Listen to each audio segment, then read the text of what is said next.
Hi, and welcome to another episode of REDtalks.live. I am your host, Nathan Pierce. Red Talks is your home of ranting engineers and DevOps, and I'm really excited about today's guest. You've probably heard IOPipe plenty of times in the media. They're really making a presence for themselves there and solving some really cool problems. So today I have the founder and CTO, Erica Windisch. Erica, say hello to our audience. Hello. Thanks for coming on the show. Really appreciate it. So this got set up because one of your very happy customers, Adam Clark from Comic Relief, who's coming on the show quite soon, is going to talk a little bit about, what IOPipe, how it helps them. Now, Comic Relief, for those in the States probably haven't heard about it, they're a charity that in a very short amount of time has an insane workload that they have to deal with, and therefore they need all the right tooling and they need to be able to do things very professionally. And they raised 63.9 million pounds. That's got to be 70 something, nearly $80 million, I guess. I should have looked that up. So I guess, why was it so important for someone like that using serverless to be looking at IOPipe? Maybe you can give us a little bit of background there of what IOPipe's all about. Yeah, and I did that calculation, by the way, and it was over $80 million. Nice. So what IOPipe is about is providing tools for developers, building serverless applications, primarily around observability, debugging, just allowing you to develop faster and also to deliver with confidence into production. Okay, and how did you start? I mean, you're the founder. Like, what happened to make you go, I'm gonna solve this? Maybe tell us a little bit about that. So I've been working with cloud technologies since before that was a term. So like my first job out of college, so I dropped out of school and I joined a web hosting company in 2001. And I don't know, it was interesting because it was so early in that whole, web hosting and cloud space. And like very little of it was automated. We had some of the best automation tools at the time. And even then it was like kind of kludgy. I was actually working with the founder of cPanel at the time, which was a really popular white label web hosting tool.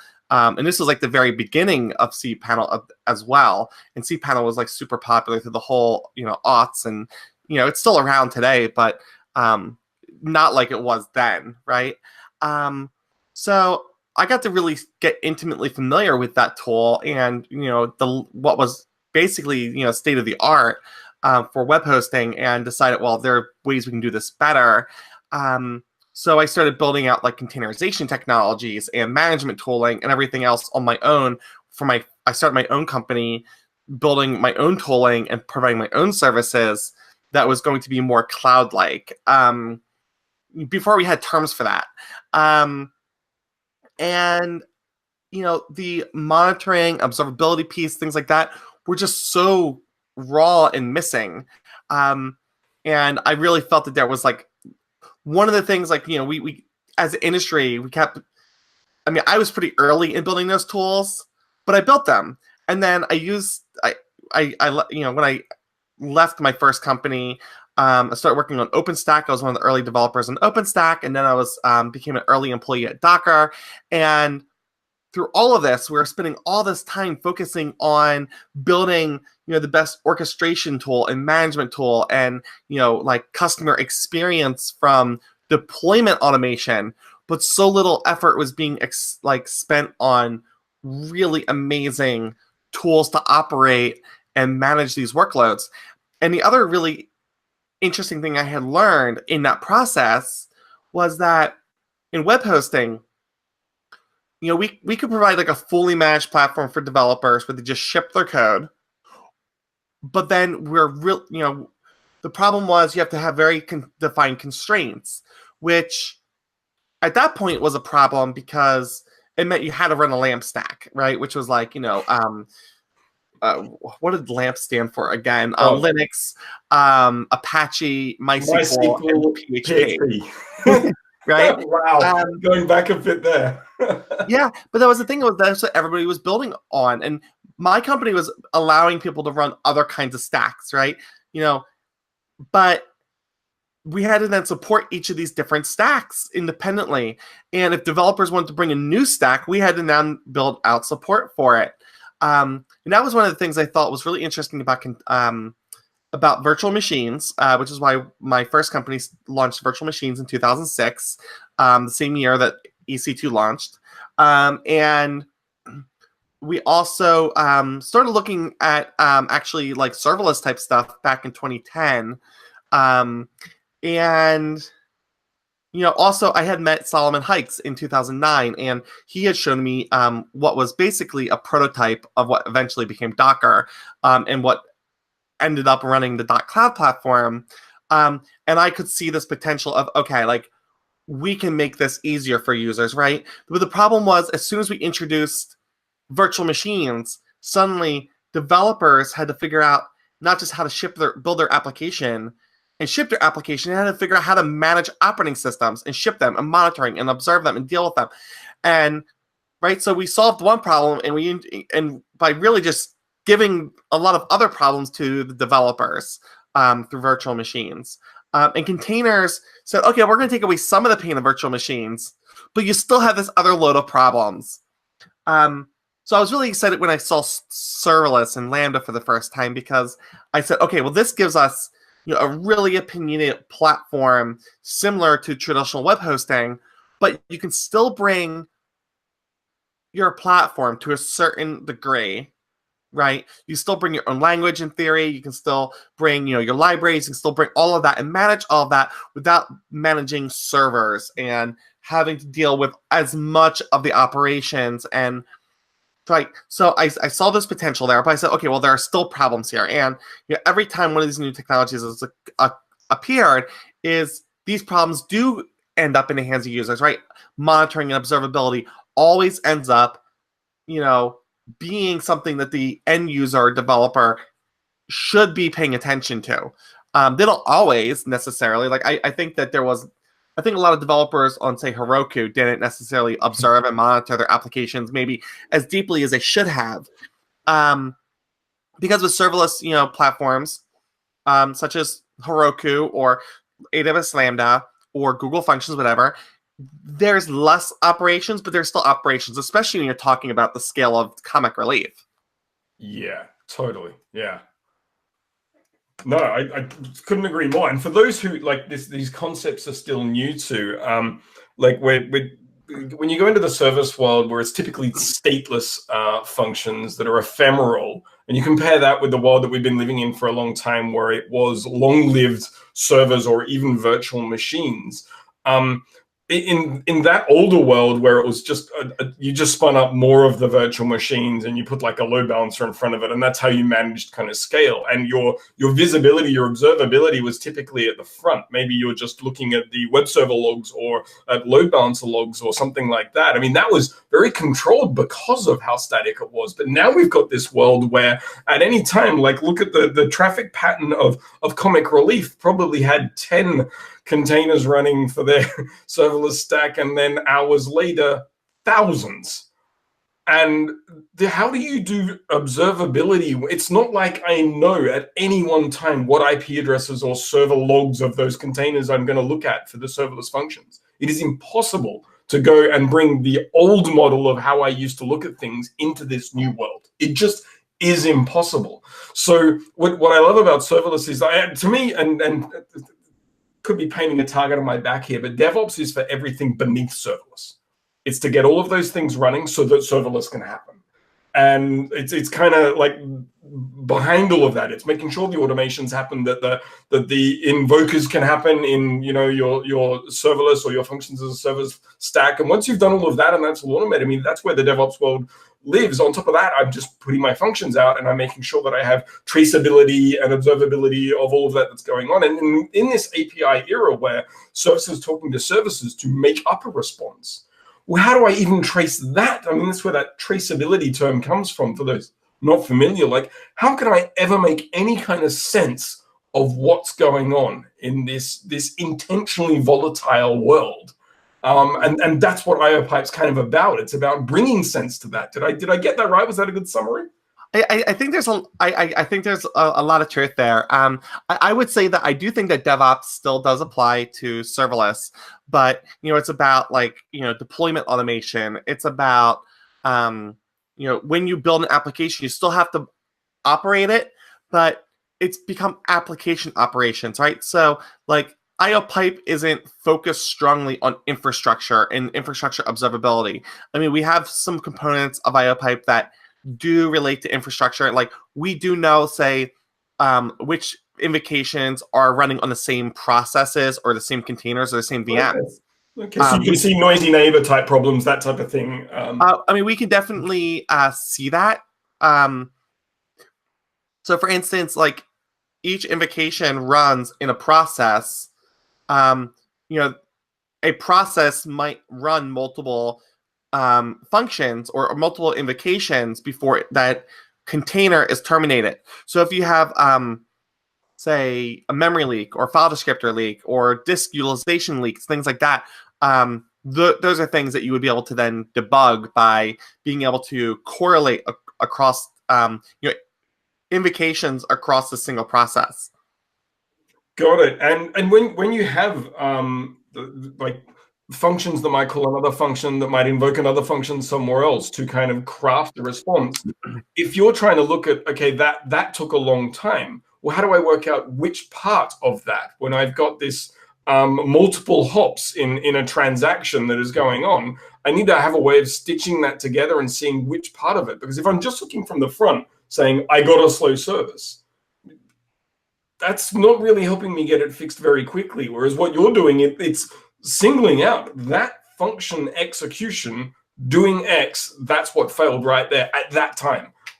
Yeah. So, I mean, one of the things that's really interesting about serverless is that it eliminates the requirement of operating the infrastructure, but you also, and you get this amazing scale, but you also are opting into building a distributed system, right? Every serverless application is a distributed system, unless you set your concurrency for the Lambda to 1, right?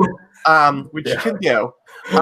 You are opting into building a distributed system, and that means that there are going to be tracing problems, there are going to be state problems, and this is where I find where developers run into the most trouble long term. I don't think a lot of developers run into it immediately necessarily when they're building serverless apps, but it's definitely a thing when users become more advanced, they're building more complex applications. If you don't come into it with a distributed systems approach, then you can definitely find yourself doing things like running out of database connections, running into locking issues, things like that, because it is de facto a distributed system. And that's where tools like IOPipe definitely do become useful. Tracing stuff can become useful. I actually find more than like distributed tracing of like all the components in the system, like for me, I find the most useful thing is actually digging down to invocations, because in invocation, tracing out just the API calls just from a single point of reference even tells us a really compelling story. For instance, let's say that you had an application that was accepting orders or donations, right? And there was a user submits, let's say they submit their donation and a problem occurs. Well, you're able to now filter out, show me all of the invocations that had a problem, right? This is a single function, and that function executes, right? And you can narrow down each HTTP request and say which one failed and why did they fail, which users were they for, how much money was the order or donation for. But if you choose to put that into into the data set, right? Or if you want to correlate that to another database, right? You can do something like that. If you put identifiers in, because we have structured logs, so you can put in some sort of anonymized thing if you want to, or just put data there, depending on. You want to be careful of PCI compliance, especially around things like ordering. But then you can see like database calls failed, right? But maybe, you maybe had 10 failures, and 3 of them were database problems.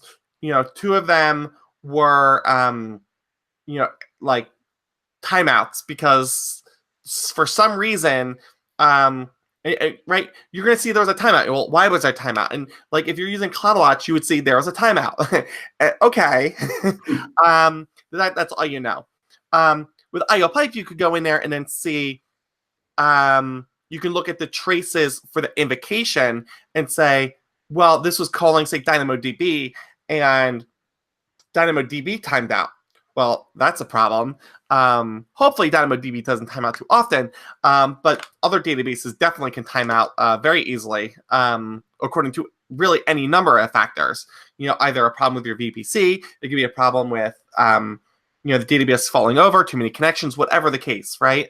But then you start getting a picture of what happened beyond just it timed out or it gave me an error.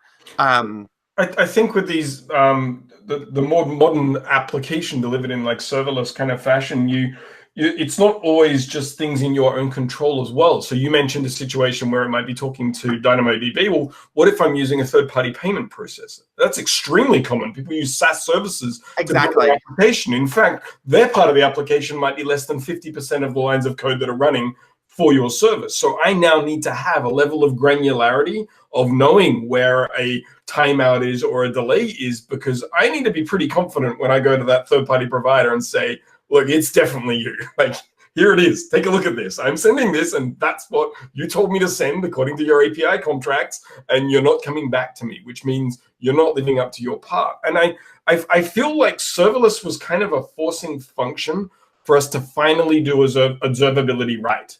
I feel like we kind of got away with just, people are calling up and it's slow. Well, let's check the CPU and RAM of the virtual machine. That was kind of how we troubleshooted stuff. And then it was like, well, if the previous version wasn't like, let's check the solar flare activity today. Maybe that's what's going on. I don't know. And there was a lot of fingers crossed kind of observability, though, wasn't there? Whereas because of serverless, because of these ephemeral kind of functions that none of those old methods just work at all now, it's kind of made us do what we should have done a while back. Like I feel, did you see that? It's like there's been this forcing function, I guess. It is. I think it's a forcing function for a number of reasons.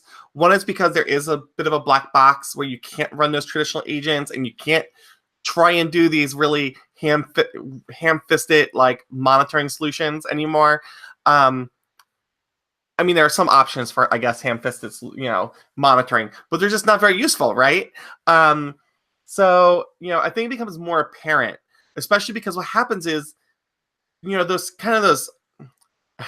I don't know if it's a good way of saying it, calling it ham-fisted, but like, these very broad monitoring approaches of like CPU utilization, even memory utilization, things like that, they don't really provide a lot of value when you're not when you're monitoring the application rather than monitoring the infrastructure, right? Because with serverless, we found that monitoring the application is so much more important than monitoring the infrastructure, because ultimately you can't do anything about the infrastructure when you're running on Lambda. Like, it might be good to know, but it's kind of not your problem. Amazon, or Google or Azure is promising to solve that for you, right? And it's kind of good to know if it's not your problem. Like, and we've had cases, we've had Lambda outages. We actually just had one like a week or two ago. We had there was a partial outage in I think US West 2. Huh. And like internally at IOPipe, like we started getting alarms going off, like pandemonium happened, and we're like, what's going on? Okay, it's Lambda, it's not us.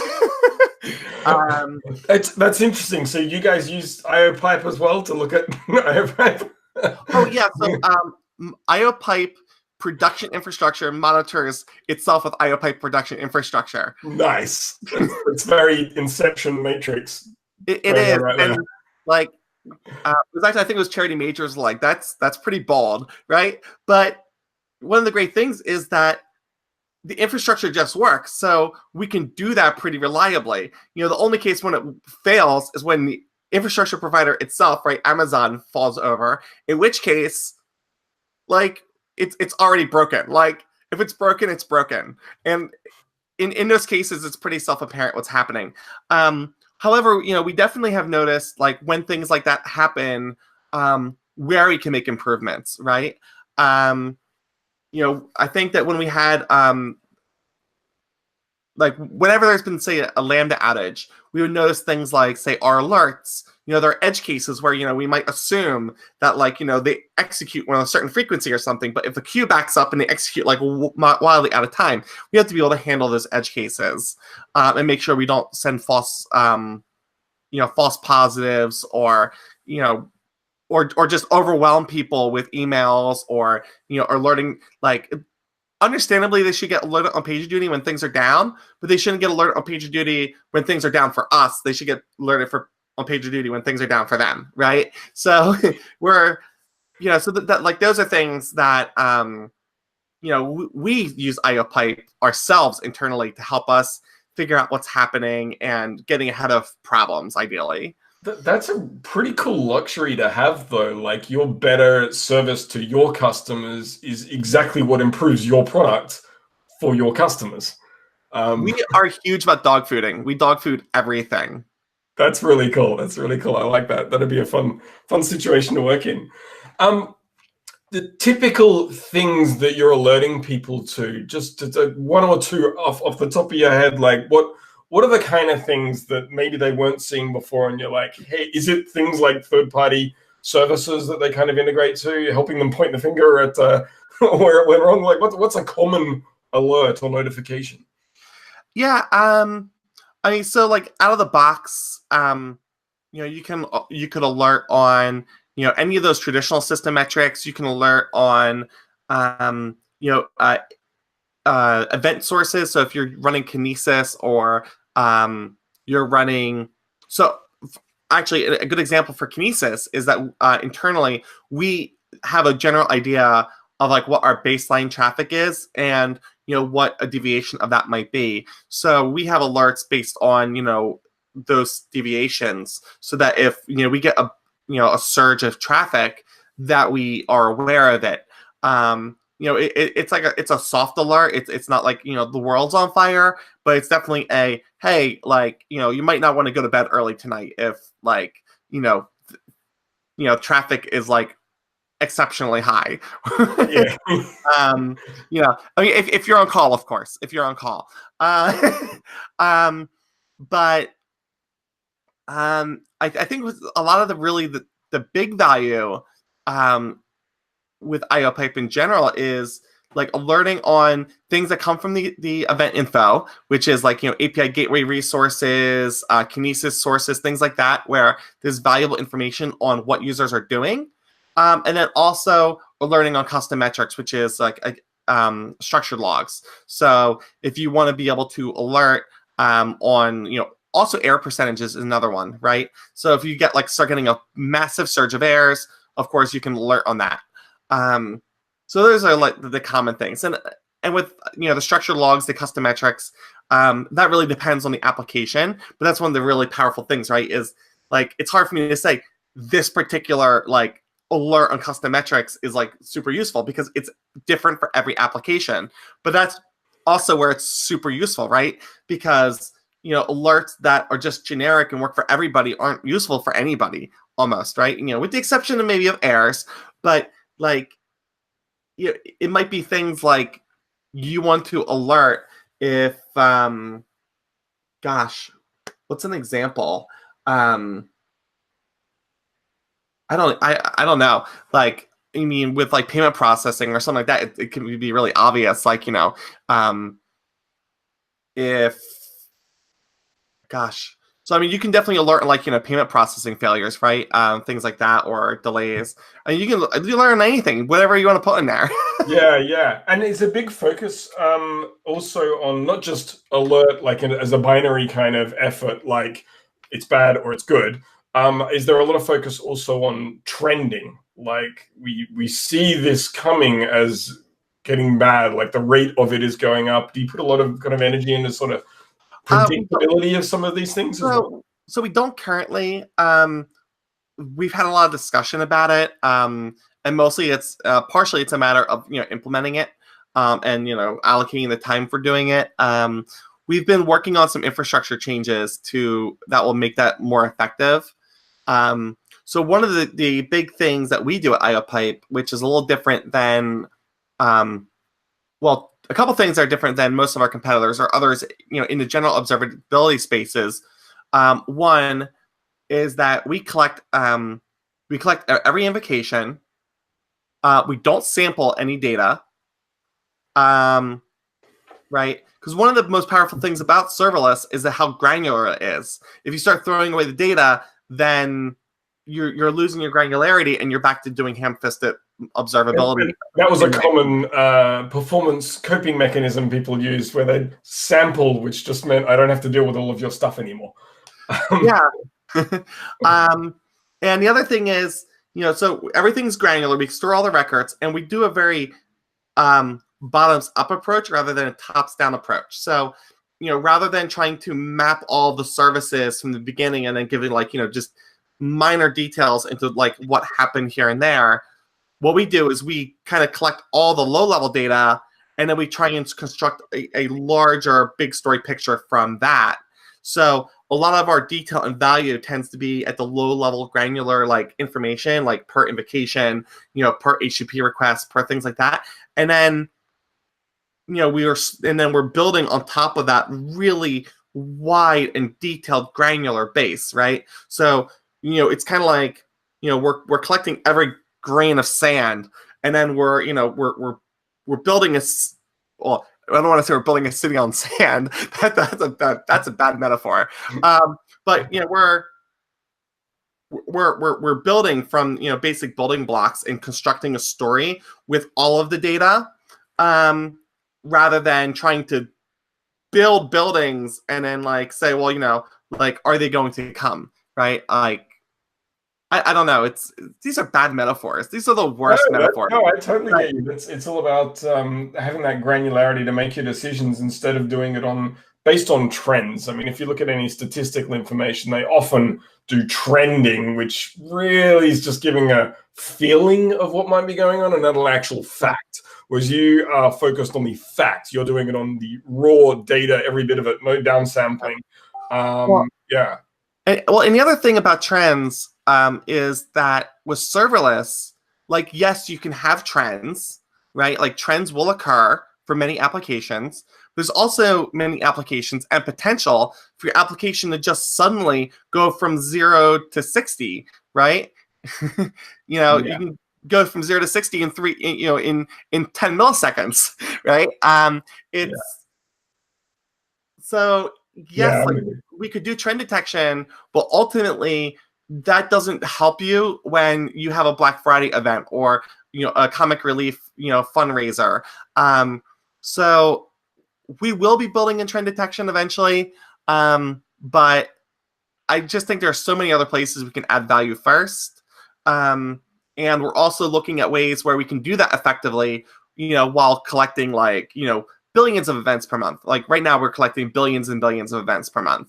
Wow. Well, I mean, important. I did tee you up there to throw in the AI term, and you didn't, which is awesome. That's a good test these days. So thank you for not doing that. But heuristics and training would be I think that'd be an interesting future, given how much data you're able to actually collect and process. So actually, AI is interesting because one of the places we're looking at maybe implementing AI first is not in the product, but is in some of our backend infrastructure. We've been considering mechanisms for doing, scheduling for how we do sharding of our ingestion pipeline.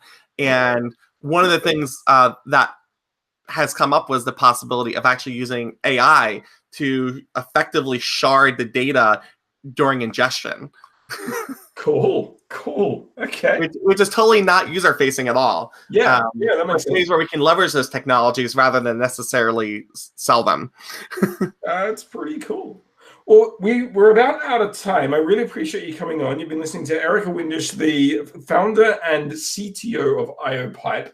Really interesting space. If you are new to serverless and you're just trying to work out what's going on, observability is pretty critical once you start to see how that stuff works. It's a little bit of magic, and you need to know. You need to know what's happening, and definitely take a look at IOPipe. We're going to have one of IOPipe's customers coming on in the next couple of weeks to actually, a very happy customer, to tell us all about how much that helped them in their very bursty type traffic pattern.